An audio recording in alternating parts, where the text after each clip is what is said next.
அஸ்ஸலாமு அலைக்கும் வரஹ்மத்துல்லாஹ். திருப்பவும் கேன்சர் பற்றின தொகுப்புங்க.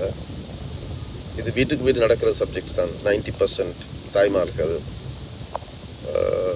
Fully understood. அண்ட் நீங்கள் படுற கஷ்டங்கள், துன்பங்கள், கூட்டத்துக்காக, கூட்டம் குடும்பத்துக்காக, பிள்ளைகளுக்காக, இது ஒன்றையும் நாங்கள் நிராகரிக்கவோ டினை பண்ணவோ இல்லை.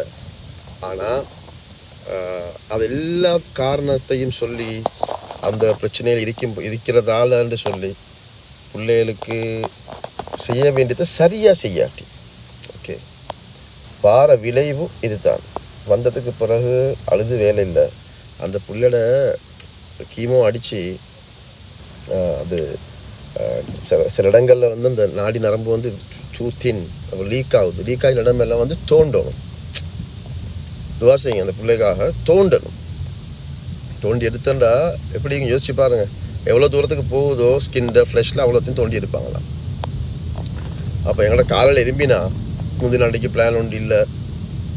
சுட சுட பதறிக்கொண்டு காலையில் சுடு தண்ணி ஊற்றிக்கொண்டு பன், ஹாட் டாக் பன்னா, கறி பானிசா எல்லாம் fast food, junk food, easy food, போகிற வழியில் கடையில் அது என்னத்தையே போட்டு பொறிக்கிறான், என்னத்தையே வச்சு செய்கிறான், க்ளூட்டனா, ஆயிலா.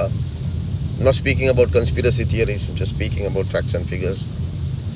அப்போ இதெல்லாம் இருக்கிற பட்சத்தில் புள்ளைகள் இது தொடர்ந்து போனால் அதில் அந்த டேஸ்ட் பட்ஸ் வந்து பழகிடும். அதுக்கு புள்ளைகள் பெருத்த பிறகும் அவங்களோட புள்ளை இது அடுத்த சந்ததிக்கும் அவங்க கொண்டு போவாங்க. This will become a norm. நினச்சா அப்போ கடலை, பயறு இதெல்லாம் கொஞ்சம் ஊற போட்டு ப்ரொசஸ் பண்ணி செய்கிறது வெள்ளனே கஷ்டம். அவ்வளோ கஷ்டம் மட்டும் இல்லை. ப்ரெஷர் குக்கரில் வச்சுட்டா வெந்துடும். Just telling you.